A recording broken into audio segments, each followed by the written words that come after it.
안녕하세요. 오늘 우리 세 번째 만남 여러분과 함께해서 반갑고 또 여러분을 축복하며 우리 세 번째 만남 내용을 시작하도록 하겠습니다.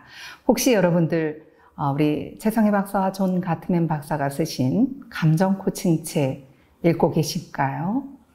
여러분들이 미리 읽는 것보다 강의를 듣고 또 책을 읽으면 훨씬 더 이해가 되고 또 사례를 통해서 여러분들도 실천도 해보신다면 훨씬 더 유익한 시간이 되리라고 생각합니다. 우리 오늘 세 번째 주제는 성장 시기에 따라 아이를 대하는 방법도 달라야 한다라는 내용입니다. 여러분의 책이 보면은 240페이지부터 이제 시작이 되는데요. 책 내용이 굉장히 많습니다. 그래서 오늘은 거의 PPT를 사용할 거고요. 제가 책 페이지 수만 알려드리면서 함께 읽어야 될 부분은 함께 읽으면서 가도록 하겠습니다. 우리 PPT에 집중해 주시기 바랍니다. 첫째 주 아이의 감정을 공감해 주는 것이 진짜 사랑. 공감해 보셨나요? 생각보다 쉽지 않죠. 우선 아이들의 말에 마음의 경청부터 시작하면서 여러분들이 하나하나 우리 함께 시도해 보면 좋을 것 같습니다. 그동안 우리가 마음을 닫는 대화를 많이 했다라면 지난 한 주간 동안 여러분들이 마음을 여는 대화를 하기 위해 노력하셨을 것 같아요. 하루아침에 되는 것은 아니지만 우리가 매일매일 내용을 생각하고 기억하면서 우리의 자녀들과 소통하는 그런 부모와 자녀들이 되기를 소망하면서 그러면 오늘 세 번째 성장 시기에 따라 아이를 대하는 방법도 달라야 한다. 아이가 복중의 태아에서부터 시작해서 우리가 성인이 되어져 가는 그 시기까지 우리 부모들이 어떻게 자녀들에게 부모 역할을 해야 되며 어떻게 자녀들을 대해야 될지 참으로 어려운 것이 부모인 것 같습니다. 우리 함께 읽어볼까요? 부모 역할이란 자녀가 밝고 믿을 만한 세상을 만날 수 있도록 도와주는 것이다. 자녀들이 밝고 믿을 만한 세상을 만들어줄 수 있도록 도와주는 것이 부모 역할이다라고 우리가 함께 내용을 보면서 저는 생후 이제 태어나자마자 0에서 3개월부터 시작해서 청소년기까지를 우리가 오늘은 함께 달려가 보도록 하겠습니다. 생후 0에서 3개월 부모와 감정적 유대감 형성하기입니다. 감정을 알고 조절하는 감정의 뇌는 미개척지나 다름이 없습니다. 아기가 태어났을 때는 감정의 뇌는 형성되어 있지 않습니다. 뇌간, 생명 유지에 필요한 뇌간이 형성돼서 완성돼서 태어나죠. 그래서 감정에 대한 것은 이제 신생아 때부터 부모와 아기가 감정적 유대감을 쌓아가면서 서로의 교류하는 시간으로 시작이 되게 되죠. 우리가 하루가 24시간 중에 10%인 2시간 24분을 아기가 깨어있는 조용한 시간이다. 이것을 곧 황금의 시간이라고 합니다. 이 황금의 시간을 우리가 어떻게 보내야 될까요? 아기가 조용히 깨어 있으면서 눈을 반짝이는 이 귀한 순간들을 모르고 지나친다면 아기는 양육자와 유대감을, 친밀감을 쌓을 황금 같은 기회를 갖지 못하게 됩니다. 졸릴 때나 배고플 때, 잠잘 때 아기의 생체 리듬과 무관하게 딸랑이를 흔들어대거나 안아 놀아준다면 안고 놀아준다면 오히려 아기는 자기 조율을 하는 게 어렵다라고 이야기합니다. 하버드대의 브레질터 박사는 엄마와 영유아들의 아이들의 영아들의 커뮤니케이션에 대한 관찰 연구를 했습니다. 그 관찰 연구를 했을 때 놀라운 결과지요. 70%가 부모와 아기와 소통이 안 되고 있다는 거예요. 소통이 되는 아이들은 30%에 불과했다는 것입니다. 즉 신생아 시기 양육자의 중요한 역할은 처음 만난 세상에 낯설고 불안한 곳에 그 불안감을 없애주고 안정감과 편안감을 주는 것이 가장 핵심적인 역할인데 우리가 아기들과 소통이 되지 않는다면 과연 우리 아기들은 안정감과 편안감을 느낄 수 있을까요? 그만큼 우리가 부모와 자녀의 유대감 형성이 이 시기에는 얼마나 중요한지 모릅니다. 이제 생후 3개월이 되면 본격적인 감정 교류를 시작한다라고 합니다. 아기에게 나타나는 3가지 기본 감정은 무엇일까요? 기본 삼원세처럼 인종과 문화에 상관없이 나타나는 3가지 기본 감정 함께 읽어볼까요? 기쁨, 분노, 두려움이라는 것입니다. 우리가 이 3가지의 감정을 느끼는 이 시기, 본격적으로 감정을 이제 느끼는 이 시기에 감정은 주관적인 느낌, 신체 생리적인 변화, 행동의 변화로 측정이 된다고 합니다. 여러분의 책 248페이지에 보시면 생후 2, 3개월 된 아기도 엄마가 웃어주면 방긋 웃을 뿐 아니라 다른 사람을 보고 먼저 웃기도 한다 그러죠. 이것을 뭐라 그럴까요? 사회적 미소라고 합니다. 그래서 이제 생후 3개월쯤 되면 아기는 엄마, 아빠의 얼굴을 알아보기 시작하고요. 또 아기는 부모의 표정을 관찰할 뿐만 아니라 모방하기 시작한다고 합니다. 그래서 이때 적극적으로 아이의 감정을 읽고 반응해 줄 필요가 있습니다. 아기는 부모의 반응을 보면서 관심을 받고 있다는 것을 느끼고 정서적 안정감을 얻기 때문입니다. 또 부모의 말에 자기의 언어로 높이와 리듬을 비슷하게 표현하면서 따라하는 옹알이 이 시기에 우리가 많이 경험해 보셨죠? 뇌와 몸이 휴식을 취할 수 있도록 스스로 조절하는 자기 조절에 대한 부분, 좋던 나쁘던 지나친 자극에 고개를 돌리거나 무표정한 얼굴로 관심을 끊게 된다라고 이야기했습니다. 아기가 자극이 과해 힘들다는 신호를 보내면 잘 받아주어야 하고, 그래야 아기도 자신의 감정을 조율할 수 있는 능력이 생긴다는 것입니다. 이 자기 조율을 우리가 0에서 24개월 안정 애착이 잘 되었을 때 자기 조율이 이루어지고요. 자기 조율이 잘 될 때 관계 조율, 또 공익 조율 이렇게 발전되어져 갈 수가 있습니다. 아기와의 의사소통은 무엇을 통해 하는 것이 좋냐면 감각을 통해 하는 것이 좋다라고 이야기했습니다.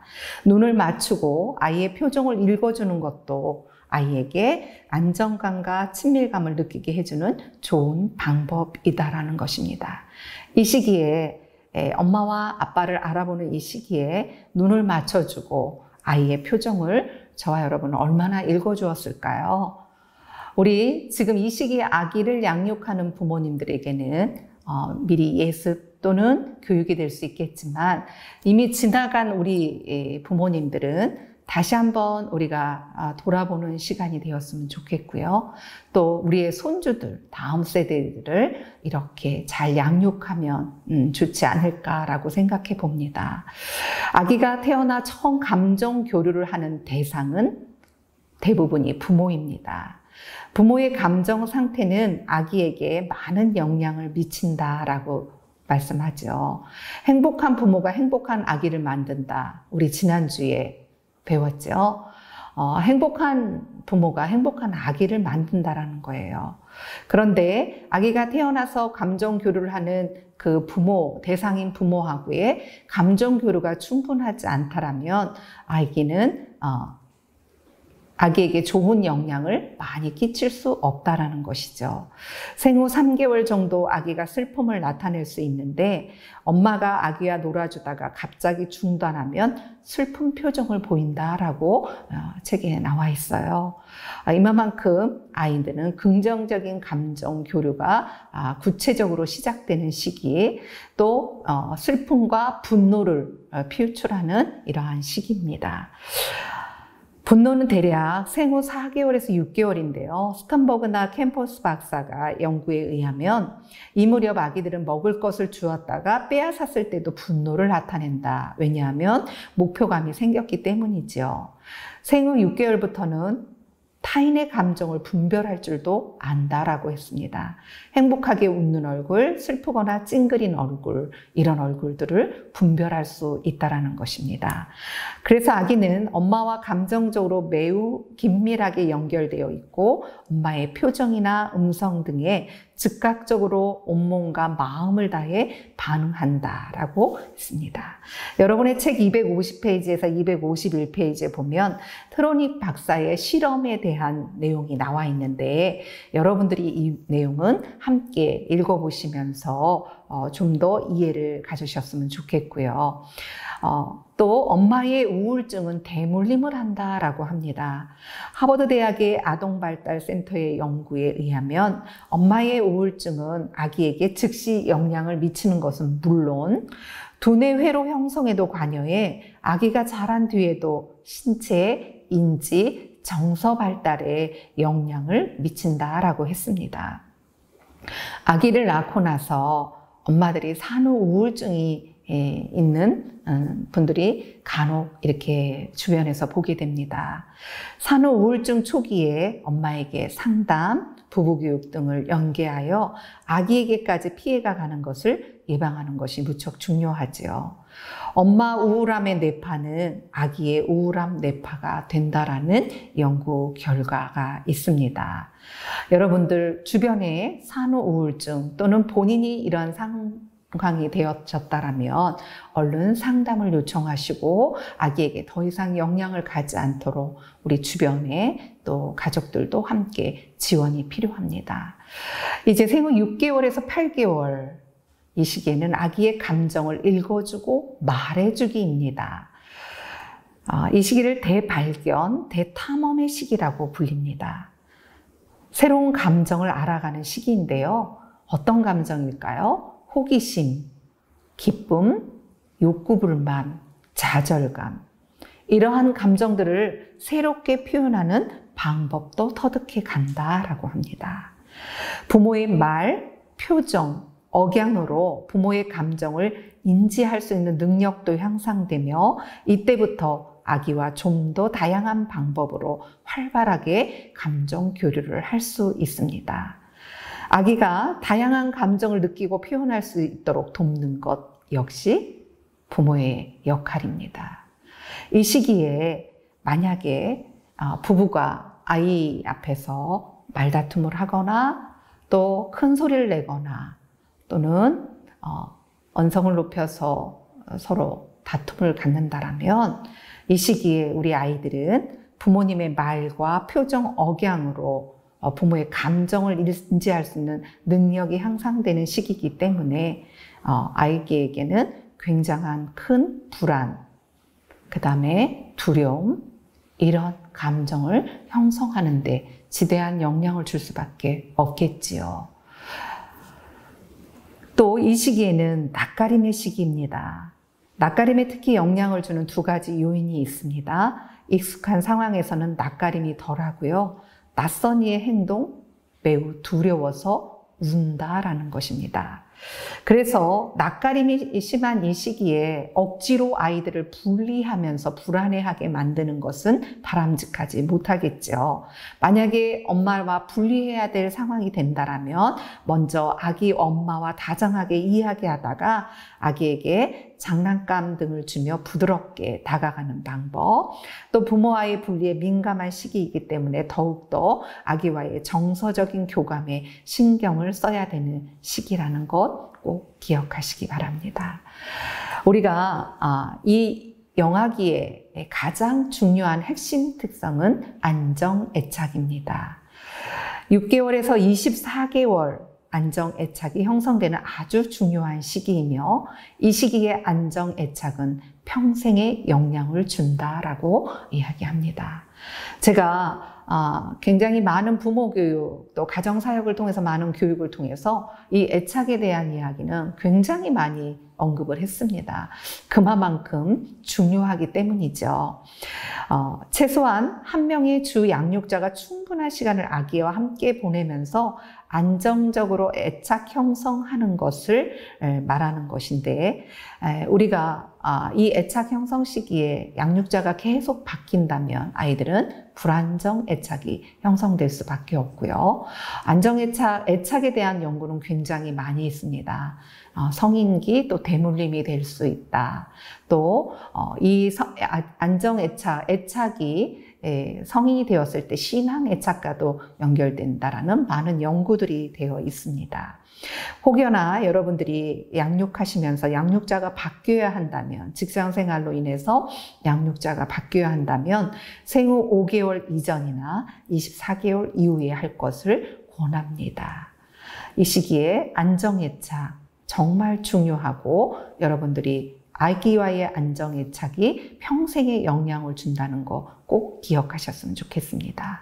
생후 9개월에서 12개월, 이 시기는 아기와 생각과 감정을 나눈다는 것입니다. 9개월에는 다른 사람이 자신의 감정을 알아준다는 것을 인지합니다. 부모가 자신의 감정을 읽어준다는 걸 확실하게 알아차릴 뿐만 아니라 반응을 한다는 것입니다. 정서적으로 불안감을 느끼지 않게 하려면 아기에게 생각이나 감정을 적극적으로 표현해야 합니다. 아이의 감정을 읽어주고 생각이나 감정을 표현해주는 것이 좋습니다. 비록 부모의 말, 내용을 다 이해하지 못하더라도 부드럽게 달래는 말투와 사랑이 느껴지는 행동에서 아이는 신뢰감과 안정감을 느낄 수 있고 안정감을 찾을 수 있습니다. 그래서 쌍방향 감정 교류로 유대감을 쌓는다. 엄마와 아기가 이러한 감정 교류가 있을 때 신뢰감과 안정감을 느끼게 된다는 것입니다. 자, 우리가 이렇게 영아기에 대해서 살펴보았고, 유아기에 이제 들어가면서 먼저 우리 영유아기에 에릭슨이라는 심리학자가 심리사회적 발달에 대한 내용으로 다시 한번 내용을 요약해 보고자 합니다.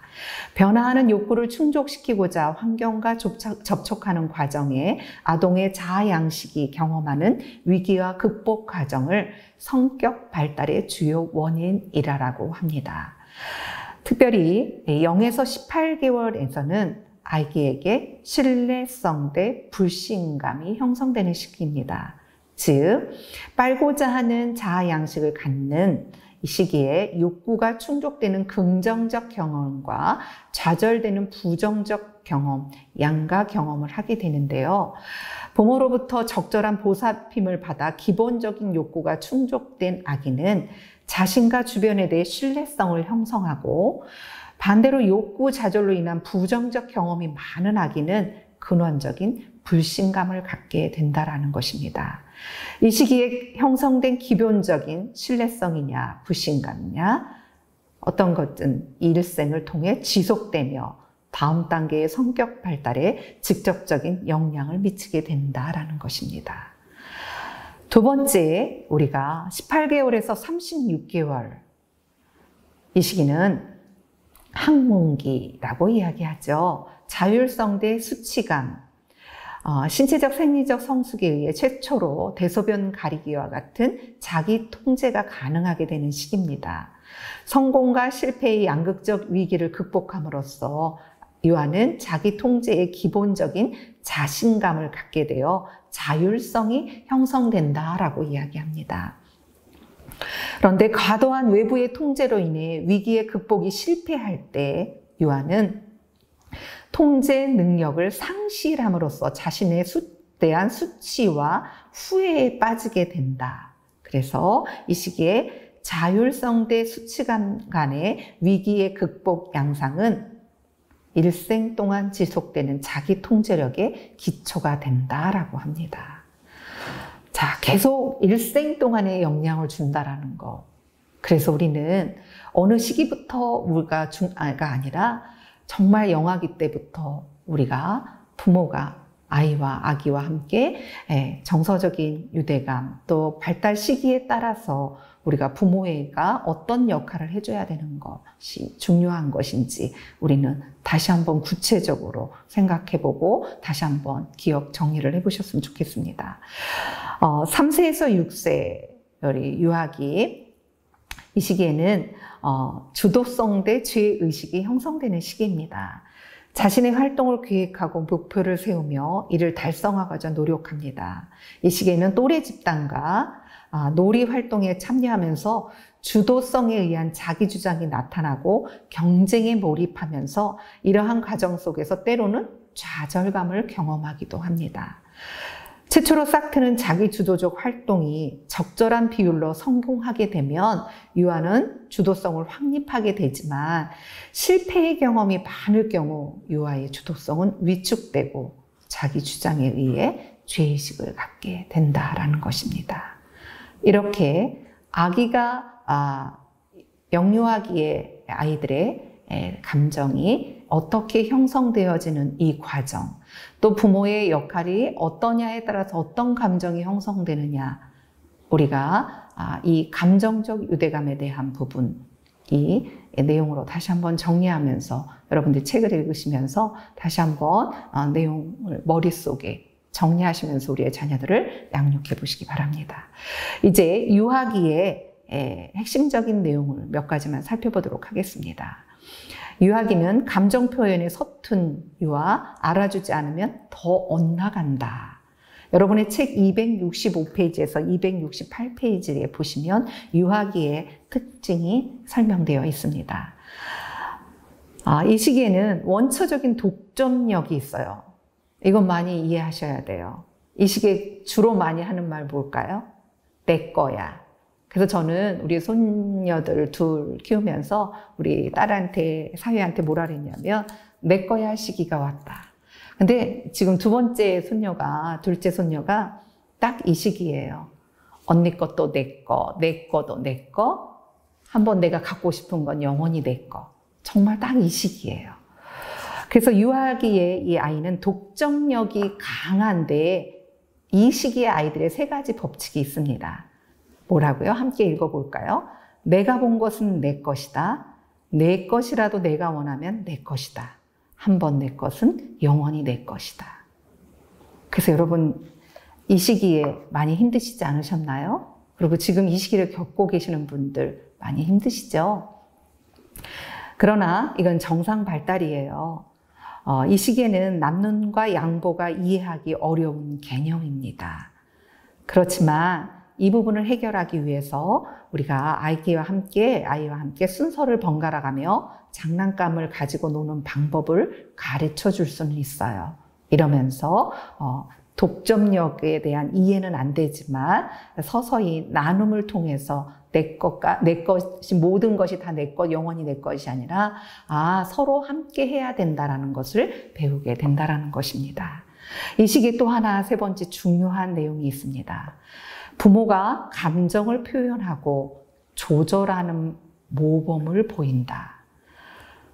우리가 지금 이 책은 감정 코칭에 대한 이야기예요.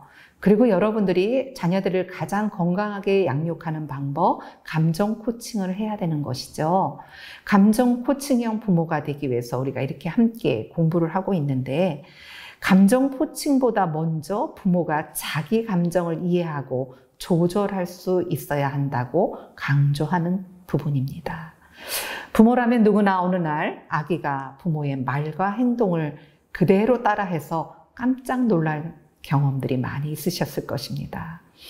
아이들은 서너 살쯤 되면 부모의 일상생활을 모방하여 놀이를 하기 시작하죠. 근데 아이의 모방 놀이는 부모가 평소에 어떻게 하느냐에 따라서 독이 될 수도 있고 거꾸로 약이 될 수도 있다라는 것입니다. 아이는 부모가 하는 대로 따라하고 배우기 때문에 나눔과 양보, 이해하기 어려운 개념이라는 것이고 앞에 말한 것처럼 순서를 번갈아가며 장난감을 가지고 노는 방법을 가르쳐주면서 서로 조율하는 방법을 배워가는 것입니다. 그런데 이 시기에 부모가 자기 감정을 조절하지 못해서 아이에게 분노 또 감정 조절을 못한 감정의 홍수 상태를 그대로 표현하고 그러한 모습을 보여준다라면 아이도 이 시기에 그러한 부모님의 행동과 모습을 따라할 수밖에 없다라는 것입니다. 우리 이제 취학전 아동, 이제 친구들과의 관계가 매우 중요하다. 276페이지에 여러분의 책에 있습니다. 5세에서 7세의 이 시기의 아이들은 어른들이 상상하는 것 이상으로 다양한 감정을 느끼는 시기다라고 했습니다. 자, 다양한 감정을 느끼고 경험을 통해 많은 것을 알고 있다. 어른들이, 부모들이 미처 알지 못할 뿐이다라는 것입니다. 그러면 아이가 다양한 감정을 건강하게 만나고 조절할 수 있게 하려면 때때로 아이의 감정을 묻고 그러한 감정이 어떤 것인지 표현하도록 도와주어야 합니다. 이것이 감정 코칭이죠. 아이가 뭔가 짜증내고 또 울고 또 떼를 쓰거나 하는 이런 상황이 됐을 때 아이에게 감정을 물어보는 거죠. 사랑아, 지금 너의 마음은 어때? 그리고 그 마음이 그 감정이 어떤 것인지 엄마한테 이야기해 줄 수 있을까? 너는 조그만 아이가 왜 떼를 쓰고 그래? 왜 화를 내고 그래? 왜 짜증을 내는 거야? 라는 그러한 서로 멀어지는 대화가 아니라 다가가는 대화, 서로 아기에 먼저 감정을 물어보고 그 감정이 어떤 것인지 표현하도록 도와주는 것. 우리가 이 시기에 아이의 감정과 생각을 읽기에 가장 좋은 놀이가 상상놀이다라고 이야기했습니다. 이 시기부터 이제 우리 부모님들이 함께 놀이를 통해서 나눔과 양보, 감정의 표현, 또 자기 조절, 이러한 다양한 감정을 느끼고 경험을 할 수 있도록 많은 놀이를 함께 해주는 거 굉장히 중요합니다. 또 이 시기에는 친구를 통해 감정 조절법을 익히도록 돕습니다. 부모와 노는 것보다 친구들과 노는 것을 좋아하고요. 함께 어울려 놀기보다는 너는 너대로, 나는 나대로 식으로 각자 자기가 좋아하는 놀이를 볼 수도 있습니다. 그렇죠? 분명히 친구하고 노는 놀이를 보면 각자 놀이하고 있는 것 가끔씩 우리가 경험하셨을 것입니다. 5세 이후부터는 또래 문화가 형성되는 시기입니다. 아이는 친구들과의 관계를 통해 감정을 느끼고 조절하는 방법을 배우고 아이들은 자기들끼리 놀면서 자연스럽게 감정을 조절해야 한다는 점을 깨닫게 된다는 것입니다. 이 시기의 아이들은 주로 친구와 단둘이 노는 것을 좋아합니다. 그래서 아직 사회성이 많이 발달돼서 집단으로 이렇게 소그룹으로 노는 것보다는 단둘이 노는 것을 좋아합니다. 또 이 시기에 아이에게 의견을 묻기보다는 무엇을 해준다? 선택권을 준다라는 거예요. 이렇게 해볼래? 저렇게 할래? 어떻게 할래? 라고 선택권을 주는 거예요. 아이가 선택할 수 있도록. 또 어릴 때 선택권을 주고 좀 더 성장 커서는 아이에게 어떻게 하라고요?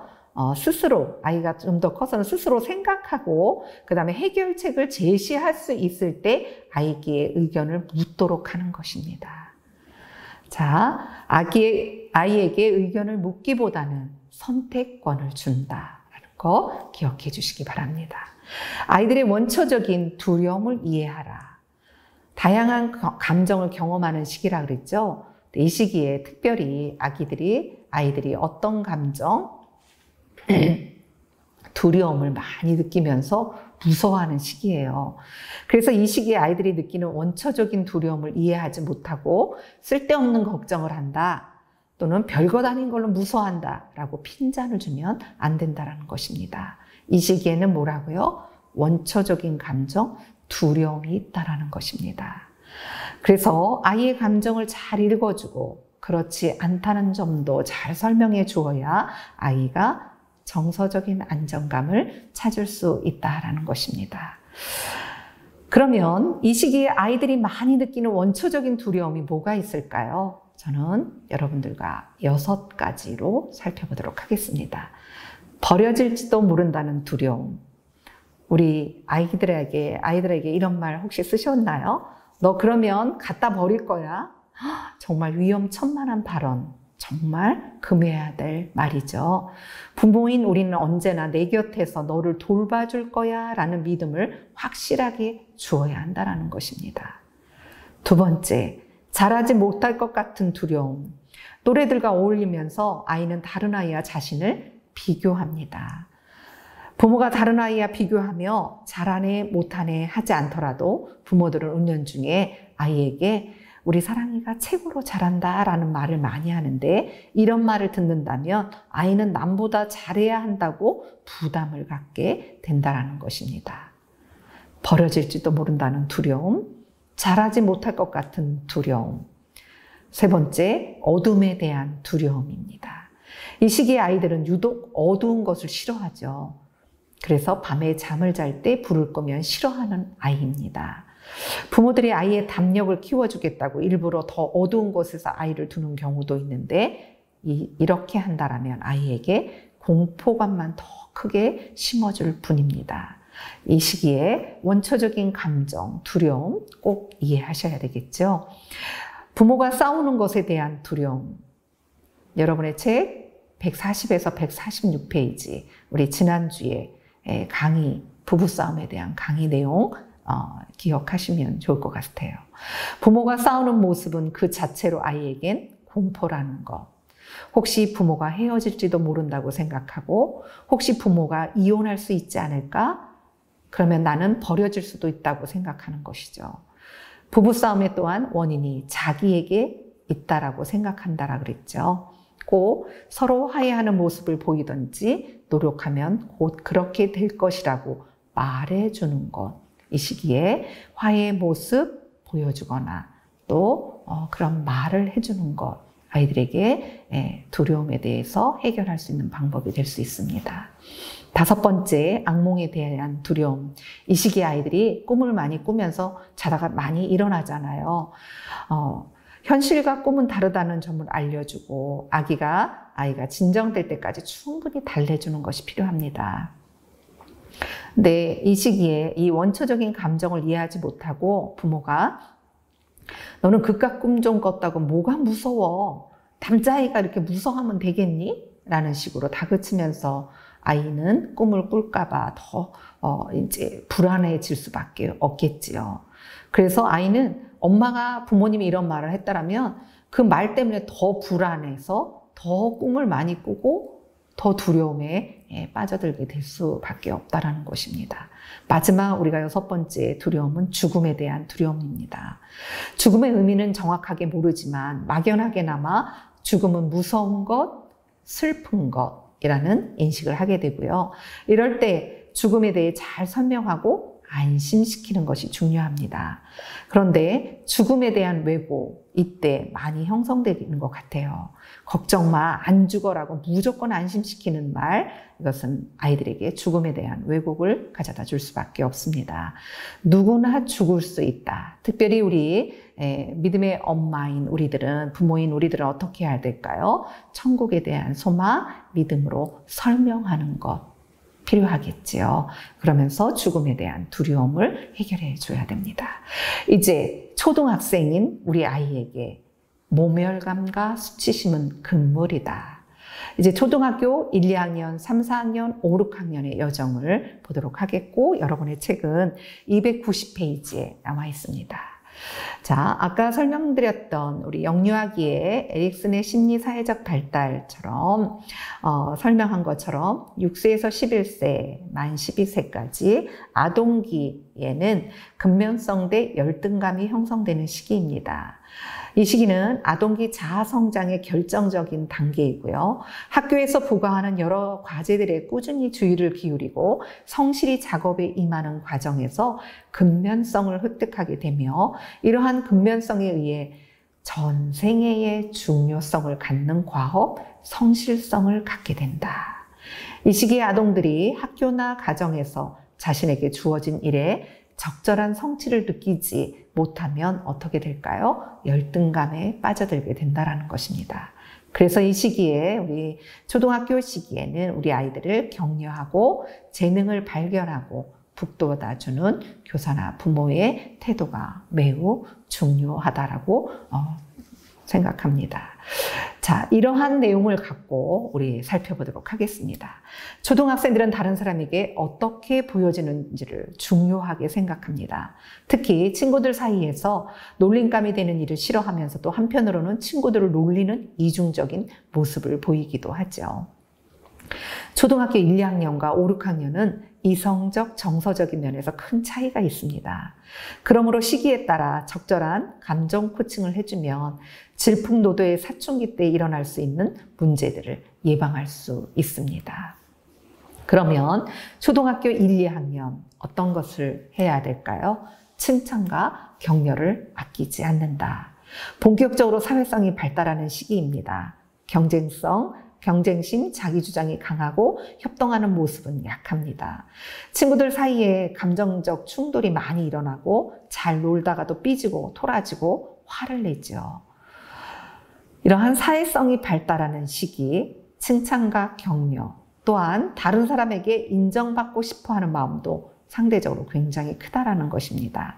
관심받고 칭찬받는 것 좋아합니다. 충분한 관심을 쏟으면서 칭찬과 격려를 해주면 이 시기에 아이들의 마음을 비교적 쉽게 열 수 있습니다.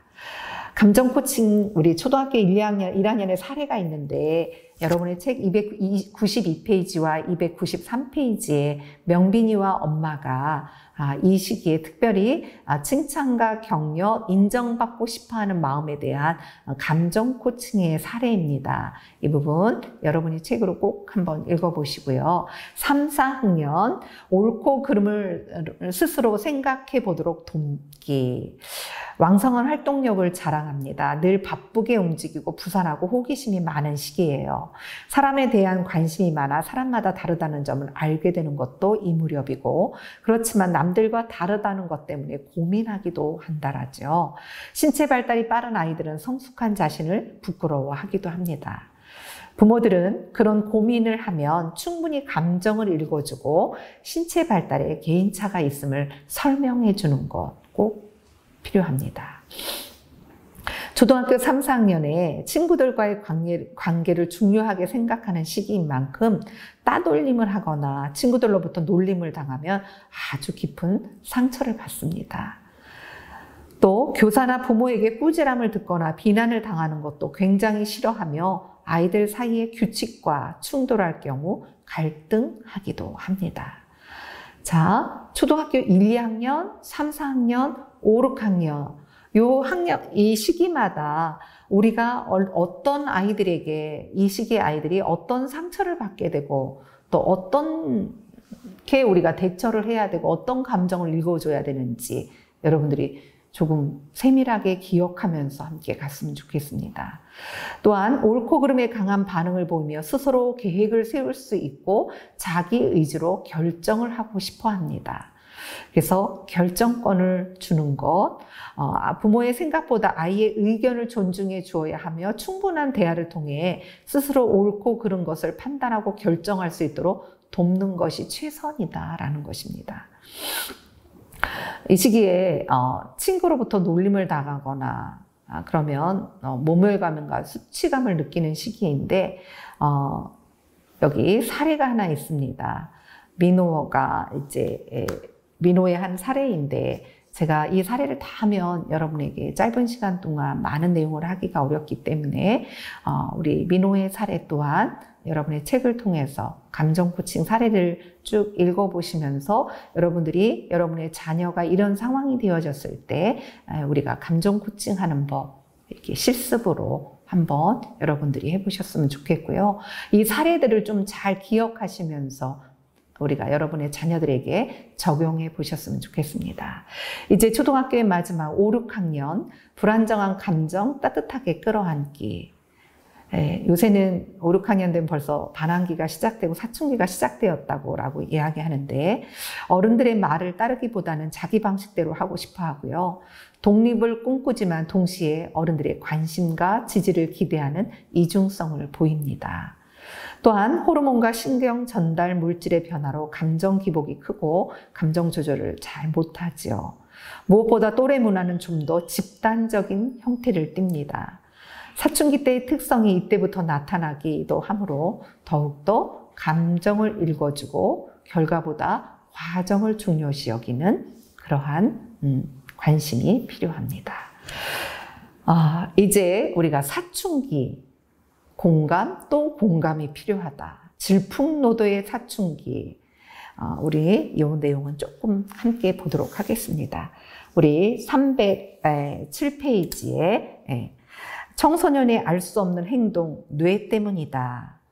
청소년의 뇌는 아동의 뇌나 어른의 뇌와는 다릅니다. 그래서 1990년대 중반기까지만 해도 생각과 판단을 담당하는 뇌의 전두엽 부위는 13살에서 14살에 어느 정도 틀이 잡히고 이유는 단지 경험이 누적될 뿐이라고 보았습니다. 그런데 이제 뇌과학을 통해서 최근에는 전두엽이 사춘기에 대대적인 리모델링에 들어간다는 사실을 밝혀졌고요. 이 리모델링 때문에 어른들이 이해할 수 없는 청소년들의 엉뚱한 행동, 이거는 리모델링 하고 있다는 것을 이해한다면 충분히 우리 청소년 사춘기의 자녀들을 이해할 수 있습니다. 굉장히 리모델링은 복잡하고 오수선하잖아요. 이 청소년의 뇌가 바로 그런 시기다라는 것입니다. 그래서 청소년과 부모들이 갈등하고 하는 이유는 대부분 이런 오해에서 비롯되는 거고요. 그렇기 때문에 청소년의 뇌를 이해하기만 해도 청소년의 행동을 한결 이해하기 쉬워진다라고 합니다. 폴 맥님 박사가 뇌의 3중 구조에 대해서 연구를 했고요. 사람의 뇌는 이렇게 3중 구조로 되어 있다. 그래서 아이가 태어날 때는 생명의 뇌인 파충류의 뇌, 뇌관이 형성되고 태어나지만 이제 아까 우리가 쭉 지금까지 설명한 것처럼 감정의 교류를 부모와 감정의 교류를 통하여서 이제 변형계가 형성이 되면서 청소년기까지 이 변형계가 완성이 됩니다. 근데 전두엽이 완성이 되어지지 않은 이 사춘기 때는 당연히 감정의 애용수 상태가 되어질 때면 이성적으로 판단을 할 수가 없습니다. 그런데 엄마들은 이 이성적인 뇌에 있고 아이들은 감정의 변형계 뇌에 있는 상태에서 엄마들은 이성적으로 자꾸 이야기를 하지만 아이들은 감정적으로 모든 것을 이 시기에는 받아들이고 생각하기 때문에 이성적으로 판단하고 정리할 수가 없습니다. 또 뇌과학자들이 이야기하는 거는 변형계와 전두엽이 동시에 일을 하지 못한다라는 겁니다. 변형계가 활성화되고 있으면 전두엽의 뇌는 상실이 되고요. 기능을 못하고 있고요. 전두엽의 뇌가 기능을 하고 있으면 변형계 뇌는 기능을 하지 않는다라는 뇌과학에서의 많은 연구가 있습니다.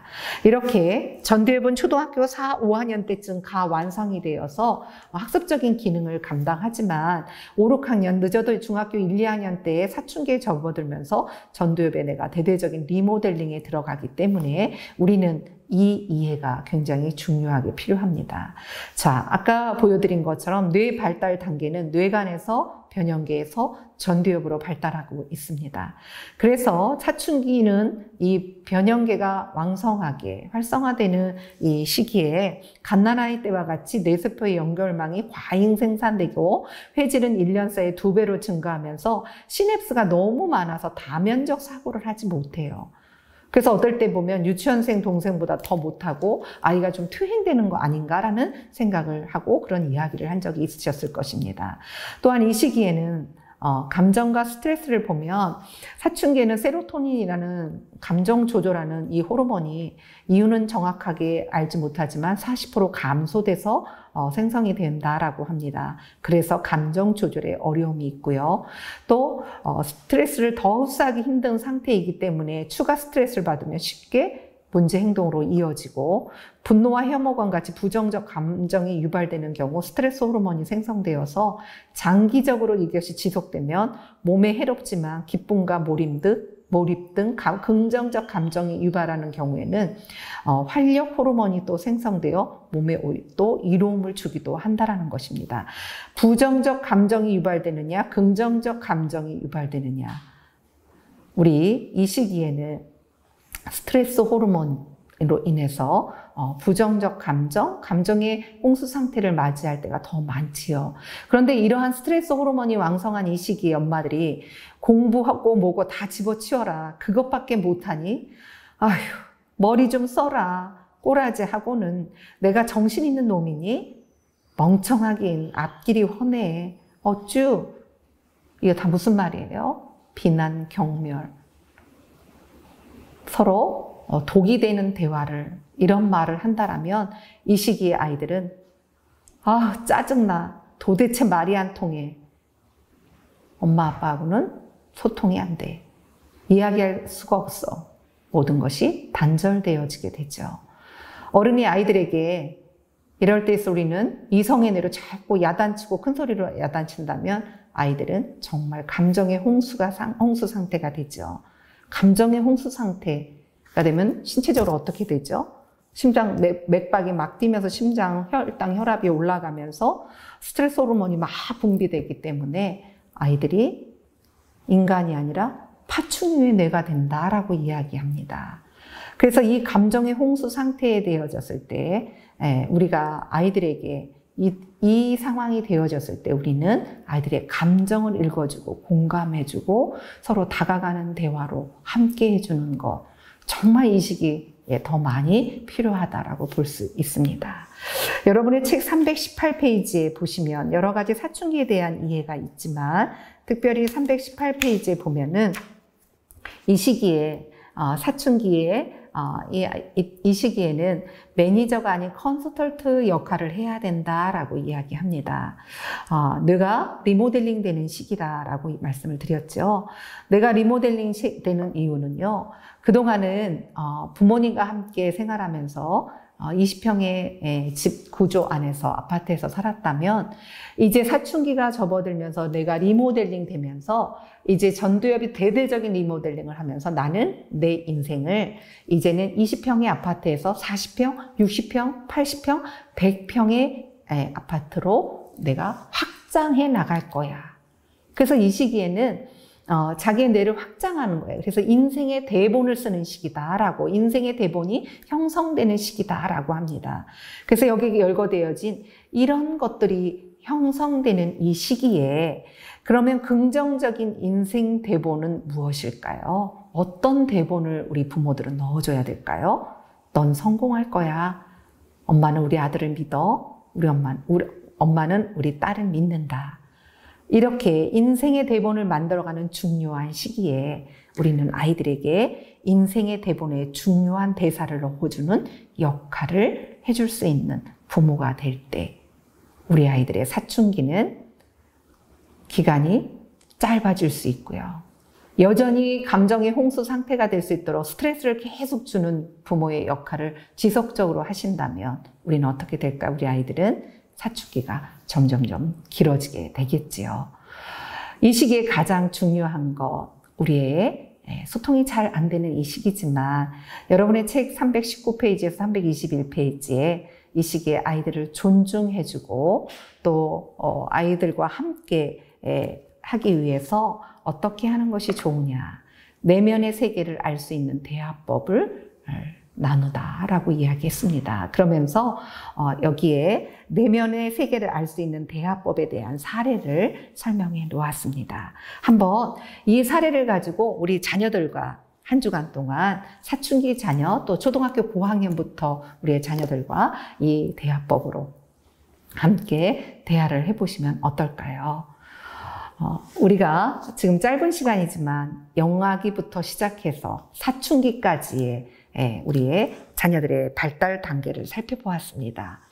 영유아기의 가장 핵심적인 것, 애착이라는 것, 또 우리 초등학교 시기에 아동기에는 이 시기를 심리적 이육이다. 그래서 이 시기에 아이들에게 사랑과 애정과 공감의 욕구를 채워주는 시기, 사춘기, 뇌가 리모델링 되는 시기다. 그래서 우리의 18세 이전까지 우리의 자녀들을 양육하는 데 있어서 부모 역할의 가장 중요한 거, 감정, 공감, 또 우리의 자녀들의 기질이 어떤 기질이었고 나는 어떤 유형의 양육을 해왔는지 이렇게 살펴보시면서 여러분들이 우리의 자녀들과 또 자신을 점검해보는 시간을 가졌으면 좋겠습니다. 메슬로라는 심리학자가 이렇게 욕구 이론을 설명을 했는데 우리의 자녀들이 여기까지 채워져야 될 것들이 무엇일까요? 제가 부모 교육을 통해서 너무 많이 설명을 했기 때문에 다시 한번 여러분 복습하시고요. 안정과 안정의 욕구가 채워질 때, 안정애착이 될 때 자기 조율이 되어지고 또 아동기와 청소년기 이 시기에 관계 조율이 형성이 되고 이제 청년이 되어서 성이 되면서 공익 조율이 된다. 즉 자기 조율이 안 되면 관계 조율 또 그다음에 사회에 나가서 공익 조율에 어려움이 있겠지요.